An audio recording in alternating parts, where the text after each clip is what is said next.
From Ricochet Media, this is Unpacking the News, a weekly series of conversations highlighting Canadian cultural and political diversity from coast to coast. I'm Andre Goulet.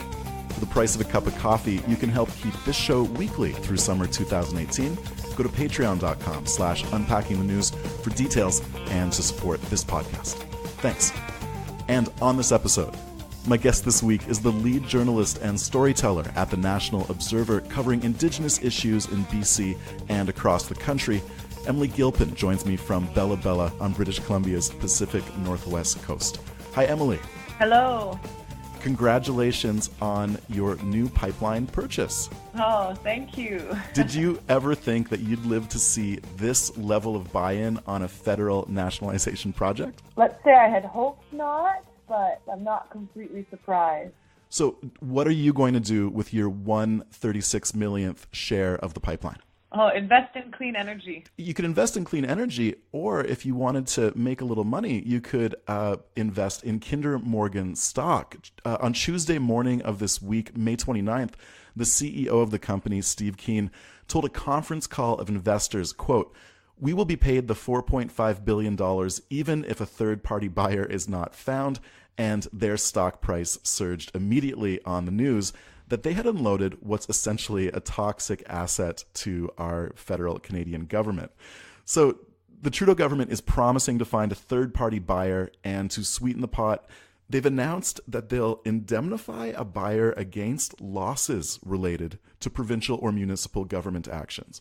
And in the event that the pipeline can't be completed by a certain date, despite commercially reasonable efforts. So it's a pretty amazing deal for the company, but a lot of people around the country are furious. What do you think about the events of this week? Oh, I mean, that's a loaded question. I think in some ways, I'm not surprised. I mean, we've seen the Trudeau government pushing for this pipeline to be built. Prime Minister Justin Trudeau has been very clear about his intention to, pay money for this pipeline, to do anything necessary to make it happen, to keep his promise to Rachel Notley there. So, I mean, they've said that they're going to push through and they're going to do everything within their power to do so. And now that's happening and they're doing just that. So it's up for everyone else, Canadians, everyone else to decide how we feel about that and how that impacts us and how much power the provincial and federal government, we're seeing this power be exercised right now in current real time. So we have to figure out pretty quickly if that's working for us and, whether or not we need to be making changes to our own policies and government systems, because a lot of people are unhappy. So what can we do about it? What are our options here? If people aren't happy, what's going to be done? Ricochet editor Ethan Cox wrote in April describing what Kinder Morgan was attempting as a shakedown on Canada. They were hoping to unload a damaged and uncertain asset that they didn't even have the capital to complete, and they were unsure if it would ever be built or even that it would be profitable if it was. And now the government, our Canadian government, is left holding the bag. Ethan says that they played us like a fiddle. He writes that a decision is expected in one of the court cases facing the pipeline in the next couple of months. Unlike the BC government's case, the Indigenous case, that consultation was insufficient, is considered a strong one. And if that decision goes against the government, or if it doesn't but goes against the government on appeal to the Supreme Court, the pipeline is dead. And with it, between 4.5 and 12 billion tax dollars. So how strong is the Indigenous case against what is now the Trudeau government's pipeline? Well, okay. One thing that you mentioned there, kind of that Kinder Morgan played the government well, is I'm too skeptical. I don't think that that's exactly what happened. I think these companies, these multi-billion-dollar companies and the government have a lot of private conversations that are not made available to the public. So we don't know what's going on behind closed doors. We don't always know what's being said, that's not shared with the public. So I don't know how much the Trudeau government was played by Kinder Morgan or how much Canadians are being played by this spectacle. I don't know. It's hard to know the truth, and that's why I'm a journalist, right, is I try and sift through some of these things to really get a better sense of the truth and try and help others do the same. But, you know, there is no one Indigenous case. I think each nation has a different reason for either opposing or signing on in some way to support the Kinder Morgan Trans Mountain Pipeline Expansion Project. Each nation is going to be obviously geographically located in a different way. They're going to be implicated in different ways. There are nations that are more heavily implicated by, you know, an increase in tanker traffic, more bitumen being, you know, transported in their territories, the long-term health effects of having this, you know, project in their homelands and waters. So I think, you know, there have been nations that have opposed the consultation process to pipelines before, and they have been upheld. Their opposition has been upheld. Whether or not that's going to happen with the Kinder Morgan, I don't know. I think it's, you know, personally, and I'm not sure, you can decide whether you want to edit this out or not, but personally, I think, you know, what court are we talking about? Because if we're talking about the international court that recognizes the rights of Indigenous peoples and the human rights of all peoples, then it would be thrown out, because there are people saying that their rights are being violated. You know, their right to safety, their right to their homelands and waters being protected, their right to the health of their future generations, their right to have a say in how the economy is built and transformed, right? So, but if we're talking about the Canadian courts, you know, the Squamish Nation, their court, they just lost their court case in the BC court. So I'm not sure what's going to happen with other court cases, but if they are upheld and if it is shown that the consultation process was not adequate, then, you know, that decision might be appealed. And that might keep going through the courts for a number of years. And that takes a lot of time and energy and money from nations. So as much as I think that there is a lot that can happen in the Supreme Court of Canada, we've seen that with the Silcoteen Supreme Court case decision. You know, that took over 25 years, though, for that nation. I think that the government and Kinder Morgan are pushing forward with this no matter what. So people are by the hundreds and thousands even, you know, opposing this in real time. So how this conflict escalates, you know, it's everybody's say. It's going to be very interesting to see what happens when you have people on the ground, you know, you have people in court, and then you have people in business rooms making decisions, and, you know, everybody's implicated and everybody's involved. So I think you're right. I think that it will be interesting to see what happens in courts, and that's really important. But I think there are other ways that our people are establishing and trying to promote their human rights and their Indigenous rights as well. So we have to keep our eye on all fronts. This really puts the notion that we have an environmentally helpful prime minister, his performative wokeness on the environment to rest. Do you think that's true? Oh, I like that, performative wokeness. That's new for me. I really like that. That's really interesting. Absolutely. I mean, for sure. If there was anyone who was sitting around saying that, you know, Justin Trudeau has the Canadian environment's well-being in mind and really seriously cares about that, I think, you know, that perhaps this week's events will have kind of woken them up in a way. There's lots of people that I know that have never really trusted or believed Justin Trudeau's commitment to the environment and to be, you know, an environmentally friendly country, because there are people who are leading in action to protect the environment, conserve the environment for future generations. And a lot of those people have felt that they haven't been completely supported by Justin Trudeau. So, you know, there are small decisions and small actions that Trudeau has made, but at the same time, this is a big one, you know. And, you know, for me as a journalist, some of the stories that I've been covering are around the Oceans Protection Plan. So the Oceans Protection Plan is a $1.5 billion commitment to marine safety. So that was announced in November 2016, before the federal government announced their support for the Kinder Morgan expansion project. So I have heard from speculators that people are doubtful or they're skeptical, saying that, well, that's interesting that you announced this Oceans Protections Plan and then very shortly after your support for the Trans Mountain project, and then when faced with any kind of environmental concern around the expansion project, the government has responded with the Oceans Protections Plan. So the plan has in many ways mitigated environmental concerns that would be caused by the pipeline project. But when you look at how the Oceans Protections Plan has been broken down, Transport Canada has announced, different plans, different partnerships with different coastal Indigenous communities. But a lot of these plans, a lot of that funding will go into the Canadian Coast Guard. A lot of those plans are being decided by and, divided by the government. But there are also Indigenous communities that are saying they're responding to the government's call for proposals, RFPs, requests for proposals for solutions or conservation projects by communities that are going to be the most impacted by some of these big decisions. And we haven't heard too much around whether or not the government is going to respond to these Indigenous-led solutions.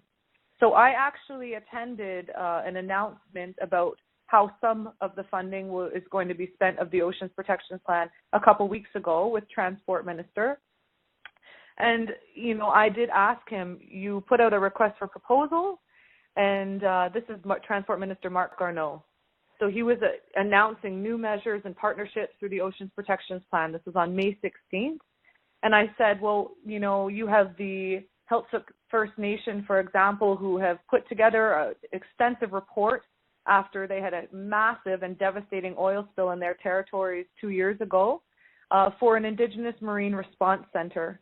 And they have also put forward a joint venture with Horizon Maritime Services for a First Nations cadet training program.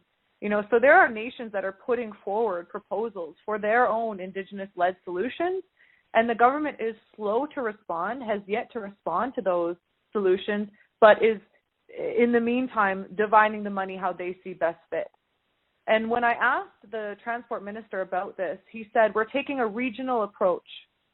And the red flag there to regional approach, or at least the question that we might ask ourselves is, can a regional approach, so what he meant by that, because he explained, is that, there's lots of different First Nations that we're dealing with, we want them all to agree, right? So while some want to take leadership in some areas, we want all of the First Nations that were, on the coast, let's say 11, 12 First Nations that they're specifically talking to agree on a solution before we give the money. But how is that sound with a nation-to-nation relationship? So can the government exercise taking a regional approach to these kinds of issues while at the same time stand by its commitment to a nation-to-nation relationship in this era of so-called reconciliation? So these are some of the things, that we have to pay mind to when we're talking about the government having the environment's best interest at hand. That's really interesting. And you can't dress rhetoric in a jean jacket and put it inside a teepee and expect all the problems in the reconciliation relationship to be addressed. So some of the work you've been doing for the National Observer in British Columbia has been covering the frontline fight against pipelines and covering the way that some communities are fighting back. So what can you tell us about one example of that? What's the Tiny House movement? So the Tiny House Warriors are a group of land lovers, I would call them, that built 10 tiny homes strategically along the 518-kilometer Trans Mountain Pipeline route to assert Secwepemc law and jurisdiction and block access to the pipeline there. So the Warriors are comprised of Secwepemc land defenders and allied land defenders. And I wrote a story about the Tiny House Warriors. So at the time, I saw in my social media feed that this Indigenous environmental hero, really, Melina Lubicon Massimo, was bringing solar panels to the tiny houses in Secwepemc territory. And I thought this was such an interesting story to me personally, and it wasn't being covered by any other news outlet. But I thought, look at this Indigenous leader who's leading in solar energy and clean energy. She runs her own solar energy company, and she's bringing her solar panels to these environmentally friendly tiny homes that are built in opposition to a pipeline, but they're built strategically as a solution. Look at these tiny homes. Look at these, ways in which we can do things differently. So that was through Greenpeace as well. They had Greenpeace support in building those tiny homes, but they were combining, their powers in many ways and coming together, not just in protest, but also to show energy alternatives in their wake. So I thought that was pretty powerful. And it was one of those moments for me where I was like, this is news. We need to make sure to cover this. Not only is it Indigenous people asserting their Indigenous rights and laws, they're actually using their Secwepemc law and jurisdiction and asserting it, but it's also women, and it's Indigenous women coming together and saying, we're not just going to sit around. And I did include a lot of audio in that story because I wanted to ask each woman, each land defender, because as we know, language is very tricky, and a lot of so-called protesters don't always like to be called protesters. They like to be called land defenders, right? So these self-identified land defenders or tiny house warriors, they were doing this in many ways, they told me, because it felt natural. Because, as Kanahus Manuel, she's a big figure in the tiny house movement, said, she feels like a mama bear, that it's instinctual, that it's not so much a choice, that I want to get up and I want to disturb the government and I want to constantly be fighting in opposition, but that she knew and knows that she needs to protect her home territories and she needs to protect her children and the well-being of future generations. And it was completely instinctual to her as a Secwepemc woman to do so. So I thought that was a pretty interesting story because, they're not just focusing on the negative, but in many ways they're focusing on solutions. Let's talk a little more about your work in the field and the role that you play at the National Observer. So since you received a graduate diploma in journalism at Concordia University here in Montreal, you went on to complete a 4-month internship at the Tyee on a Journalists for Human Rights Emerging Indigenous Reporter Scholarship, and now you're the correspondent on Indigenous issues at the National Observer. When did you take on the role? I actually started with National Observer in October of last year. And you're going to be devoting a lot of your work to in-depth reporting about First Nations in BC and sharing stories that, as you suggest in your recent piece at The Observer, An Indigenous Economy in BC, a New Narrative, are kind of contrary to stories that we normally see about First Nations, Inuit and Métis people in Canadian media. And how would you describe the kinds of stories we typically see? Well, the way that I, typically saw stories about Indigenous peoples in the media were, I saw a lot of victim-based narratives. I saw a lot of deficit-based narratives. I saw a lot of protest stories, so in opposition to government or in opposition to Canada. So I saw a lot of tension and a lot of heartbreak and a lot of trauma. There's a saying between Indigenous peoples where you only make the news if you're one of the 3 Ds, if you're dead, drunk, or drumming. So there was also a lot of performative stories, performed here, danced here, did this. But I saw a big gap in substance, which in many ways I thought might only be explained through a lack of relationship, a lack of accountability, and a lack of education or lived experience or awareness. So yeah, I just saw a lot of headlines of high suicide rates, youth suicide, communities in crisis, lack of clean drinking water, murdered Indigenous women, another Indigenous woman found dead, and although these are realities that Indigenous peoples have, been living with, that they're not the whole story to Indigenous people. So I saw a need, for another narrative. So decolonizing journalism, if we can call it that, is maybe best described as a means of disrupting the ways that stories about First Nations, Inuit, and Métis people are told. So you say that part of this disruption will be in how you'll explore how many communities are showing the way forward on sustainable development and economic self-sufficiency. And one of the stories that you released at The Observer this month is a really interesting 3-part deep dive on the Kwayokwet Nation in coastal BC. Who are the Kwayokwet? Well, again, I can only speak on behalf of myself as an outsider, so I can never say really who the Kwayokwet are in a way that would be, do justice to the nation if a Kwayokwet member were to speak on behalf of themselves. But they are a nation that's located on the west coast of Vancouver Island. They have about 1,200 members, and they're one of 13 other Nuchalnus nations. So, for folks who are unfamiliar with BC, they might think Tofino.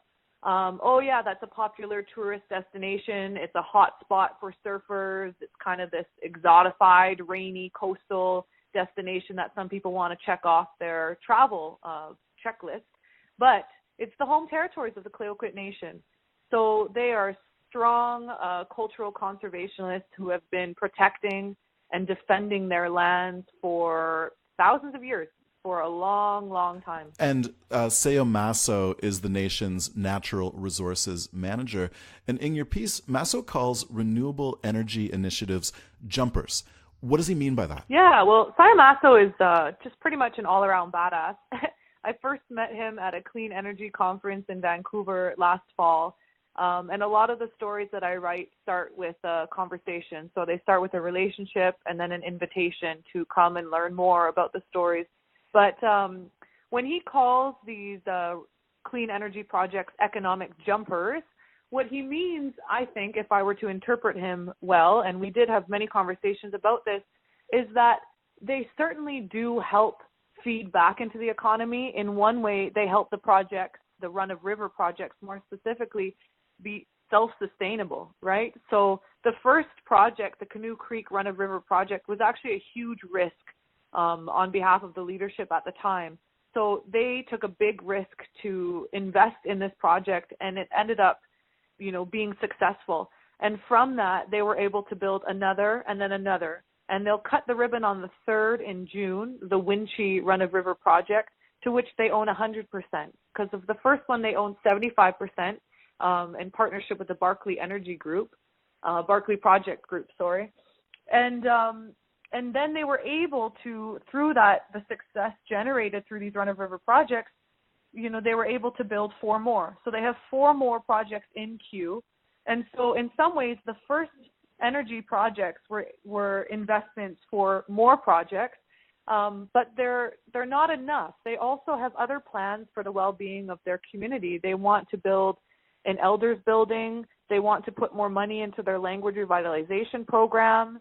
They want to continue to feed into their tribal parks program, which is committed to the conservation of their land and waters, with a shared vision for a protected environment for the future.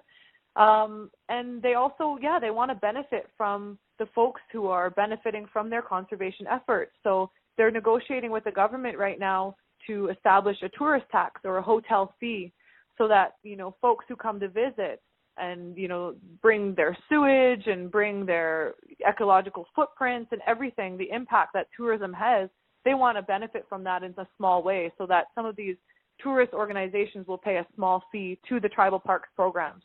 So, these are economic jumpers in the way that they are definitely good for their economy, but they're not enough. They have more plans for the future, and they want to get started on those as well. And your piece explores the way that clean energy projects relate to the nation's traditional values. And of course, that means like preservation and conservation of the land.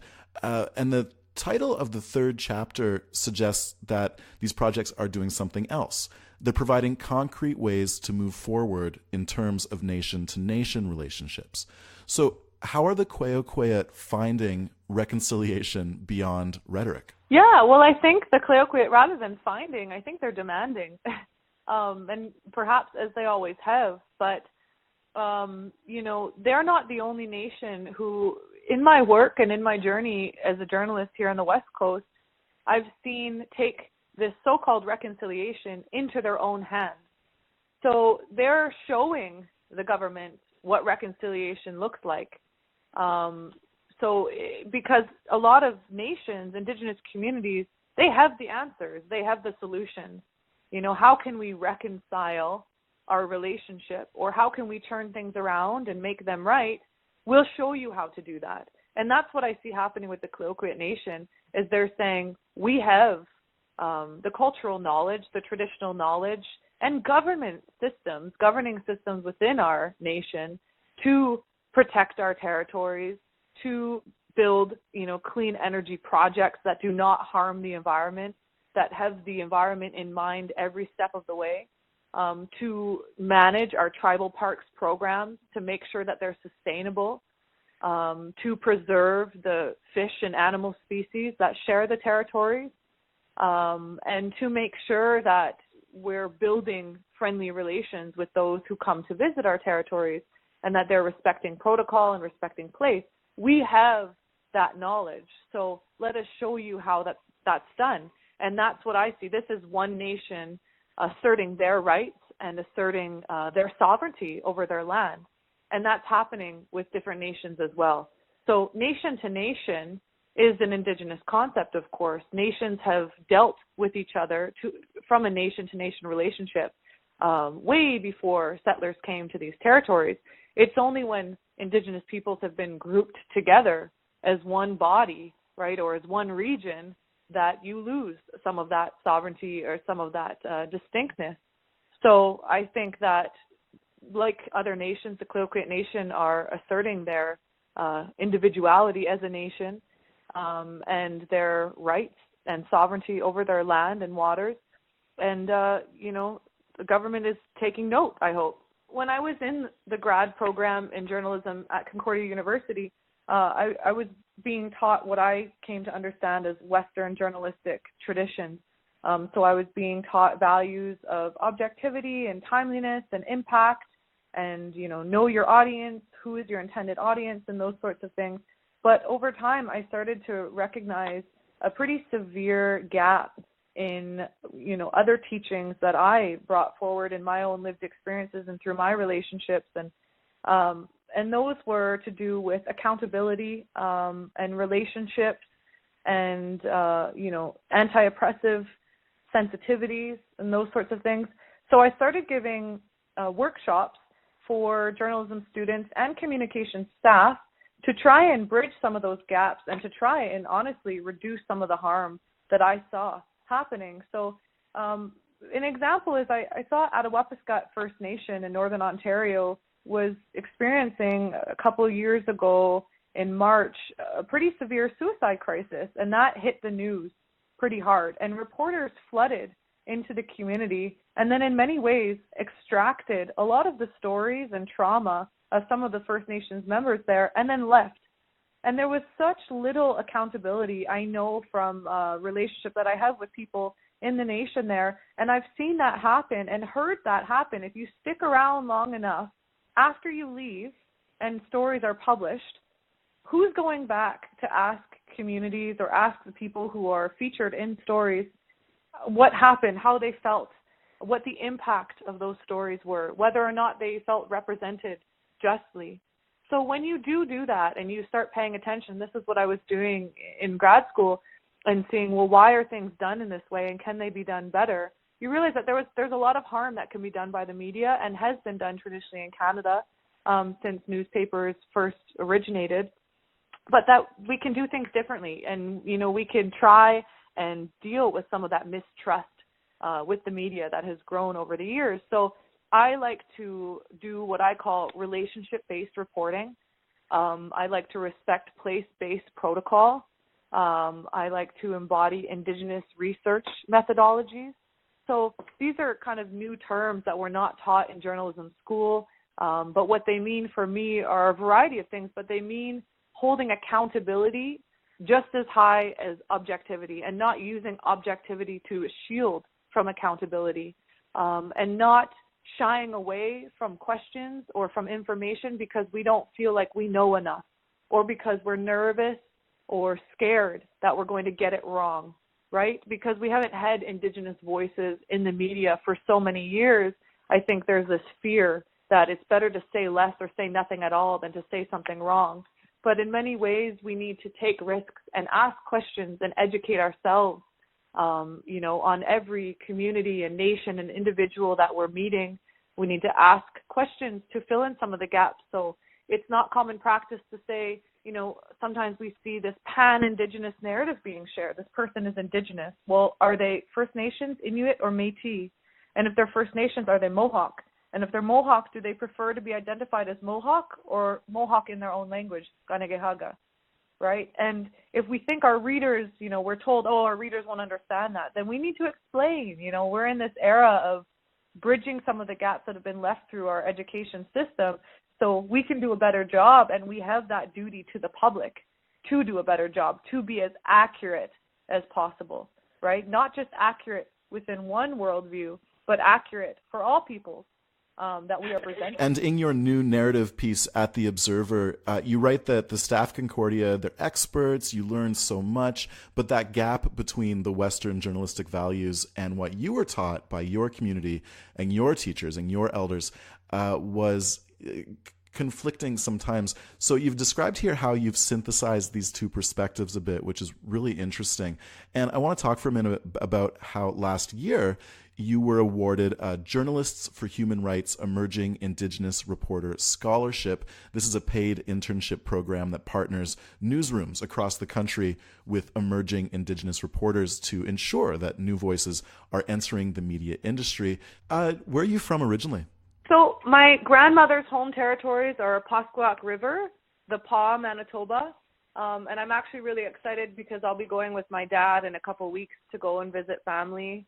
But I consider that like my Indigenous home territories here in so-called Canada.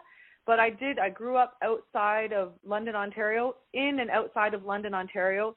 So my grandmother left her community when she was around 30 for a variety of reasons. And my parents raised my sister and I in Ontario. I left when I was 17, and I've lived a little bit of everywhere, to be honest. And then I was in Montreal for grad school for a couple of years, and an internship brought me to the West Coast, so from coast to coast, and I came to Coast Salish territories, so-called Vancouver, for an internship, and I've been here almost a year now in BC. And you have a really cool genetic connection to journalism because your grandmother was actually a radio host in Churchill in Manitoba in the 1950s. What can you tell us about that? Oh, she's just so cool. She's my hero. I mean, I always grew up thinking, like, damn, this woman does not care what anyone thinks, she just speaks. And that's not easy given a lot of what she's lived through, from what we know, about her life and some of the hardships that she lived through. But, knowing my grandmother, she was never afraid to say what she thought. And people didn't always like that. And she certainly did make people uncomfortable sometimes. But as I've gotten older, I've come to have a pretty deep appreciation for that, because I think in many ways she paved the way for me. So I've got this awesome picture of her as a radio host in Churchill, Manitoba, 1953. And she's just covered in furs, which would have been gifts, by her trapper brothers. And my Uncle Al is just laughing in the background, and my grandmother kind of has a cheeky face on. Her tongue's kind of half out. She's like mid-sentence. And I can only imagine what she's saying. 1953, and she's got the radio. She's got this mic in front of her and people listening to her. And I wish I could go back and tune into some of those episodes. And it's like, what are you saying, Grandma, But she paved the way for me because she wasn't afraid to say what she thought, and she wasn't afraid to speak her mind. And regardless of her gender, regardless of her nationhood, regardless of where she came from and what she lived through, she still believed that her spirit was worthy enough to say something. And and I take a lot of inspiration from her. Emilee, what are you working on next? What are we going to see from you in the future? Yeah, so I'm taking a bit of a break, like I said, to go back to Manitoba with my dad. So I'm focusing on just being with family and reconnecting. But then I'm back with National Observer in July. And I'm sure I'll be well rested and ready to go. But we're continuing with the First Nations Forward series. So I'm going to continue to seek out and showcase stories about Indigenous nations in BC and individuals, communities in BC who are, embodying and are living a different narrative than the one that we're used to seeing. So that's clean energy stories, land and water management, new economies, diverse economies, culturally rooted economies. I really do love journalism. I have a lot of respect for it. But like I said, I really feel like it's in a metamorphosis, that the culture of journalism is absolutely transforming, and you're either on the front lines or you're going to be left behind because the old order is falling, And I, had the opportunity through one of the stories here, it was the exoneration of 6 war heroes from the Chilcotin Nation. I had the opportunity to go to Ottawa, so to go to Parliament Hill, and I was in the newsroom there in Parliament Hill, and I was walking through, and along the walls, every single wall in this press room was just pictures of the original, the forefathers of journalism, just white men, just all across the walls. And it was so creepy because, that's the vibe in Parliament. I know some of the First Nations leaders that I were with got pretty triggered of the, energy of residential school from Parliament Hill as well. But just walking through, I thought, okay, it makes so much sense as to why there's so much pushback, And it's not just journalism. It's obviously many different fields. But it's I see where journalism has come from and what we're trying to do now. And we're just where we're at in this journey. Emilee Gilpin is the National Observer's Indigenous Affairs reporter. You can find her work at nationalobserver.com. Emilee, thanks for speaking with Unpacking the News. Hi. Thank you so much, Andre. That's Unpacking the News for this week. You can find Emilee on Twitter at Emilee Guevara. You'll find me there too at Andre Goulet. Unpacking the News is produced in Montreal. Our theme music is licensed under Creative Commons. Subscribe to Unpacking the News on iTunes, Google Play, or wherever you get your podcasts, and write us at unpackingthenews@gmail with any questions, comments, or interview suggestions. If you like this show, support us at patreon.com/unpackingthenews. I'm Andre Goulet. Thanks for listening.